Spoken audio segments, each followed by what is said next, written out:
ஈரோட்டில் கடந்த மார்ச் மாத தொடக்கத்தில் இருந்தே வெயிலின் தாக்கம் அதிகரித்து வருகிறது. முதலாக மார்ச் 14ஆம் தேதி 100 டிகிரியை கடந்து 104.3 டிகிரி பாரன்ஹீட்டாக வெப்பம் பதிவாகியிருந்தது. அதன் பிறகு சற்று குறைந்திருந்த நிலையில் கடந்த ஏப்ரல் 8ஆம் தேதி 107.6 டிகிரியாகவும் வெப்பநிலை பதிவானது. இந்நிலையில் நடப்பாண்டில் அதிகபட்சமாக இதுவரை இல்லாத அளவாக கடந்த 3 தினங்களாக வெப்பநிலை 109.4 டிகிரியாக பதிவாகியுள்ளது.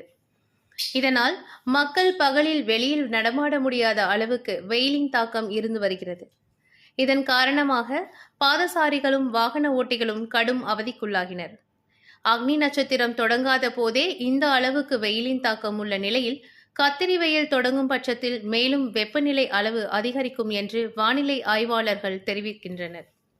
மக்களை வாட்டி வதைக்கும் இந்த கோடை வெப்பத்திலிருந்து தற்காத்துக் கொள்ளும் வழிமுறைகள் குறித்து ஈரோட்டின் பிரபல தோல் டாக்டர் நித்யா பேசும்போது, இந்த கோடை காலம் ரொம்ப வெயில் அதிக அளவில் தாக்கம் இருக்கிறதுனால நம்ம தோலை எப்படி பாதுகாப்பாக வச்சுக்கணும் அப்படிங்கிறத பற்றி சில டிப்ஸ் நான் சொல்கிறேன். இப்போது நம்ம ஈரோடு தான் பார்த்திங்க அப்படின்னா இந்தியாவிலேயே 3வது இடம் பிடிச்சிருக்கு அப்படின்னு சொல்லியிருக்காங்க. அதுக்கு காரணம் என்ன அப்படின்னா மரங்கள் எல்லாம் அதிகமாக வெட்டப்பட்டதுனால. ஸோ அதனால் பார்த்திங்கன்னா நம்ம உடம்பை நம்ம எப்படி குளிர்ச்சியாக வச்சுக்கணும் அப்படிங்கிற சில டிப்ஸ் நான் சொல்கிறேன். ஃபஸ்ட்டு பார்த்திங்க அப்படின்னா வெயிலுக்கு போகிறத காலையில் 10 மணிலேருந்து சாயந்தரம் 4 மணி வரைக்கும் இருக்கிறத கொஞ்சம் தவிர்த்துக்கோங்க. அப்படியே வெளியே போகிறதாக இருந்தால் ஆண்கள் முடிஞ்ச அளவுக்கு பார்த்திங்க அப்படின்னா பைக்கில் போகிறீங்க அப்படிங்கிற பட்சத்தில் கம்பல்சரி சன்ஸ்க்ரீன் போடணும். அதே மாதிரி பெண்களும் சன்ஸ்க்ரீன் கம்பல்சரி போட்டுக்கோங்க. முழுக்கை சட்டை முடிஞ்ச அளவுக்கு பருத்தி ஆடைகளாக பயன்படுத்துகிற மாதிரி பார்த்துக்கோங்க. ஹெல்மெட்டு அல்லது தொப்பிகளை கம்பல்சரி அணியாமல் போகாதீங்க. நடந்து போகிற மாதிரி இருந்தால் கொடை இல்லாமல் வெளியே போகவே போகாதீங்க.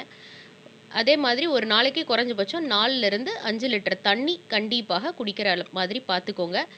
நம்ம ஊரில் கிடைக்கக்கூடிய தினசரி கிடைக்கக்கூடிய பப்பாளி, கொய்யா, பெரிய நெல்லிக்காய் போன்ற சத்து மிகுந்த உணவுகளை எடுத்துக்கிறது நல்லது. காரணம் என்ன அப்படின்னா அதில் விட்டமின் இ, சி, ஏ போன்ற சத்துக்கள் நம்மளை நார்மலாகவே அது நேச்சுரல் சன்ஸ்க்ரீனு அது நம்மளை வெயிலிருந்து நல்லபடியாக பாதுகாக்கும். பருத்தி ஆடைகள் தான் நம்மளை குளிர்ச்சியாக வச்சுக்கணும். மற்றபடி நம்மளுடைய பாடிக்கு எந்த ஆடை லூஸாக இருக்கோ அந்த மாதிரி போடுங்க. ரொம்ப டைட் ஃபிட்டிங்கான ஆடைகளை போடுறதை தவிர்த்துக்கோங்க. சன்ஸ்க்ரீனும் வெயிலுக்கு போகிறீங்க அப்படிங்கிறதுக்கு அரை மணி நேரத்துக்கு முன்னாடி அப்ளை பண்ணிக்கணும். நல்லா பார்த்திங்க அப்படின்னா முகம் முழுவதும் தடவிக்கணும். அதே மாதிரி கைகள் எங்கெல்லாம் வெயில் படுற பகுதியோ அந்த பகுதிகளுக்கு முழுமையாக தடவிட்டு அரை மணி நேரம் கழித்து நீங்கள் வெயிலுக்கு போங்க. உடனே போட்டு போனீங்க அப்படின்னா அந்த சன்ஸ்க்ரீனுடைய எஃபெக்ட் இருக்காது.